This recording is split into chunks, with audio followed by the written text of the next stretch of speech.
What's up? It's your boy Carcino, and this is our album versus album video that you're hearing here today. So you guys will be happy about that, I'm hoping. The reason why I say I'm hoping you're happy for it, because every time I put one out, it seems to be overshadowed. People ask for it, but then next thing you know, you're not caring about it, I guess, because it ain't the one you wanted to hear about or what have you. But this is the one y'all keep begging me about. I'm like, dude, y'all begging me for it, and I give it to you, act like you don't want it. Like children. But this is Master P Ghetto Dope, Ghetto Dope versus Juvenile 400 Degreez. What people don't know is that they was out at the same time. But people didn't gravitate to them like, like that. But to me, 400 Degreez it put Cash Money on the map because they really both blew at the same time. Master P didn't really have his breakout until 97. When he had, is there heaven for a gangster? Gangster, gangster. Is there heaven? Wasn't born in the ghetto. Tupac said there heaven for a G. I wonder if there's a ghetto in a place like me. When he came out with that, everybody in Big died like right after that happened. Like when the CD came out, Big died like 3 days later or something like that. And the movie was at the movie theater.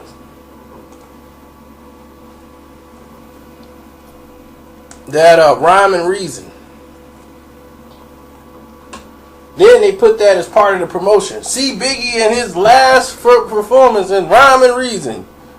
I'm like, well, that's low down.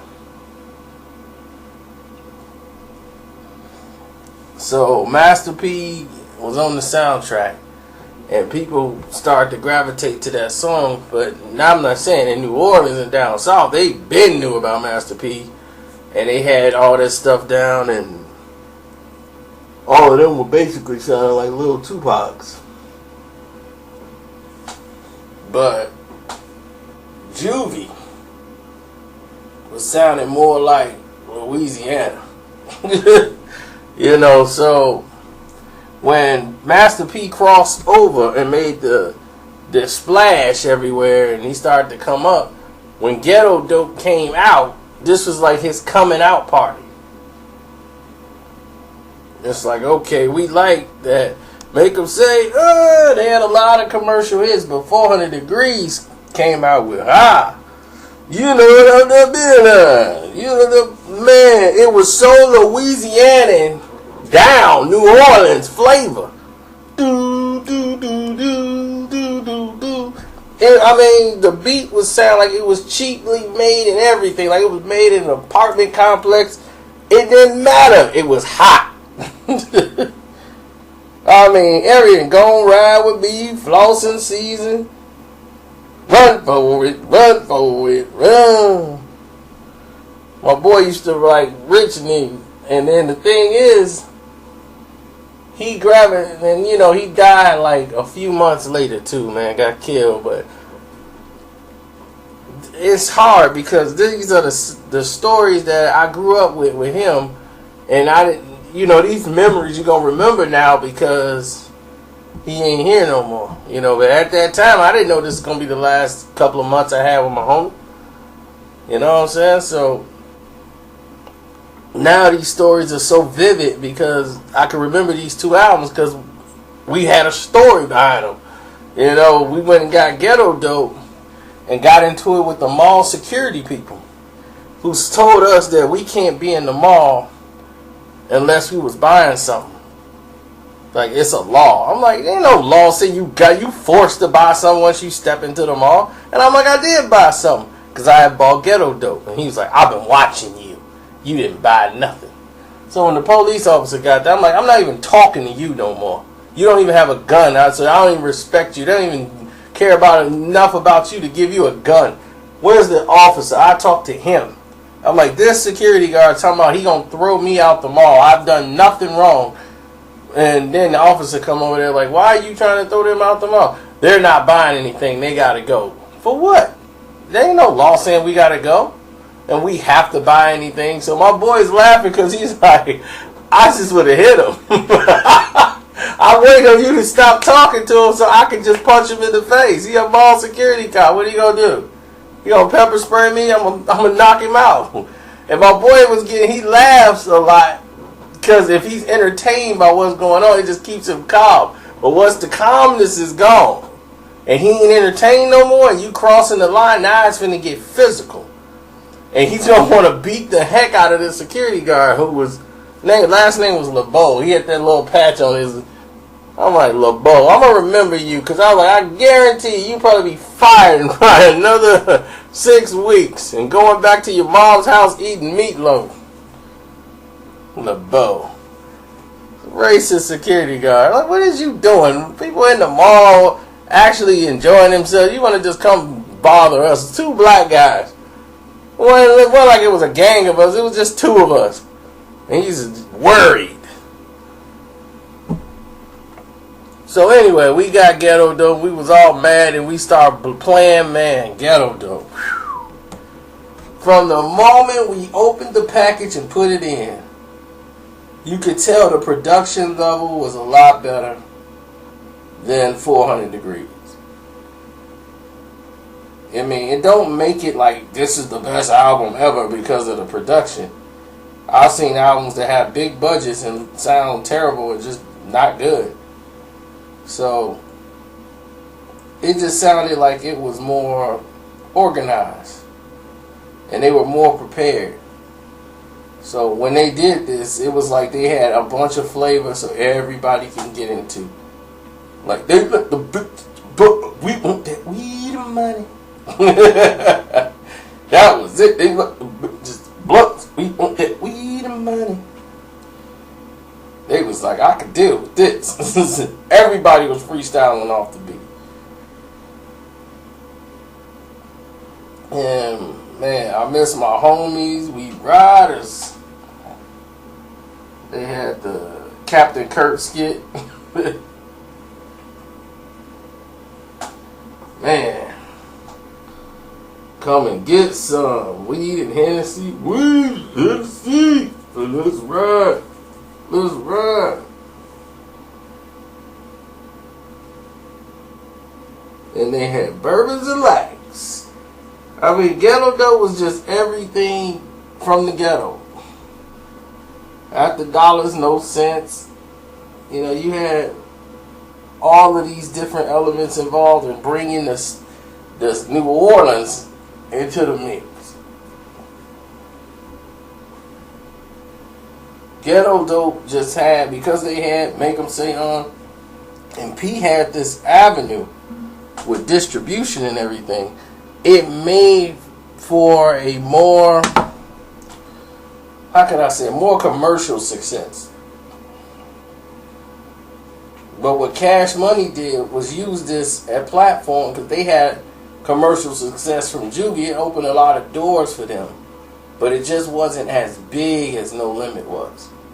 It didn't do the units, but it opened the door for Cash Money to come in with a whole lot of work. And they had a lot of artists and they had a lot of energy.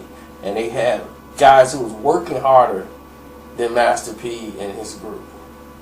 They had been making albums for a while, but Cash Money was grinding more. They were trying to get into the game hard and do it, you know, knock down the ceiling to get to the major platforms to where the Midwest, the East Coast, and everyone else would, you know, start paying attention to them. They could start getting those spins. So some of the moves that Master P made, these guys started to emulate too. Like P took from them, they took some from P. When P blew up and started doing these things with the little movies and stuff, that's when they was like, boom, that's what we finna do. We finna get these, you know, movies going and do that. You know, and then the Hot Boys incident when Master P came out with the Hot Boys movie, that just screwed everything up. Because that was what Cash Money was finna do. They were the Hot Boys. And they had the song Hot Boys, and then now he made a movie called Hot Boys. It was a slap in the face to Cash Money, and rightfully so. Now you done took the name, but P is thinking more like a business name, a man, you know, than right or wrong. He thinking of it as this is business. Now I took it and incorporated Hot Boys, the movie. So now when they Hot Boys out here rapping, now the movie Hot Boys, people gonna think of Master P movie. You know, now, you know, you done created confusion. That's the reason why they movie came out called Ballin' Blockers or whatever. Baller Blockers. You know, just the name didn't sound right. The movie was retarded. But I bought it, so I guess it worked. But yeah, these two albums here were monumental because this album sold, I don't know how much, Make Them Say and Ghetto Dope sold like 4 million and all that stuff. And you know, even though 1 million was sold by 400 Degreez, I'm going to lean more towards Ghetto Dope with this one. But I do love 400 Degreez. I even love, that was one of my favorite songs on the album was 400 Degreez. Juvenile. But once he had his commercial radio success, boy, they were the first ones to deal with Jay-Z too. Baby had a paper bag full of money and gave it to Jay-Z so he'd get on the remix. Paid him in a paper bag and gave him all that money, like I think he paid him like 30 grand or something, and said, we want you to get on this song with Juvie on the remix. I'll give you 30 grand right now in a bag. And next thing you know, Jay-Z was on it. On the remix. High remix with Jay-Z. Because Jay-Z had just blown up. So anything Jay-Z at the time was like, whoa, Jay-Z just blown up. And here's 30 grand in the bag. Y'all in some deep. You gotta peep the remix. Oh yeah. These boys got guns that go brack, brack, brack. Where the paper at? Man, I mean, it was like no structure to the rhyme. None. He just went in there like, I knocked this out for y'all, no problem. You keep your body clean, huh? It ain't hard to see, huh? You know you ain't let nobody punk you, huh? Chicks even thought I started looking like, you look like Juvenile. He's cute. I'm like, all right. So I told I look like Gucci, Cuba Gooding Jr. I mean, it's a long list, you know. The people I look like. Oh yeah, Neo, that's my favorite. You look like Neo. I'm like, okay. Gotta love the Burbs, man. How about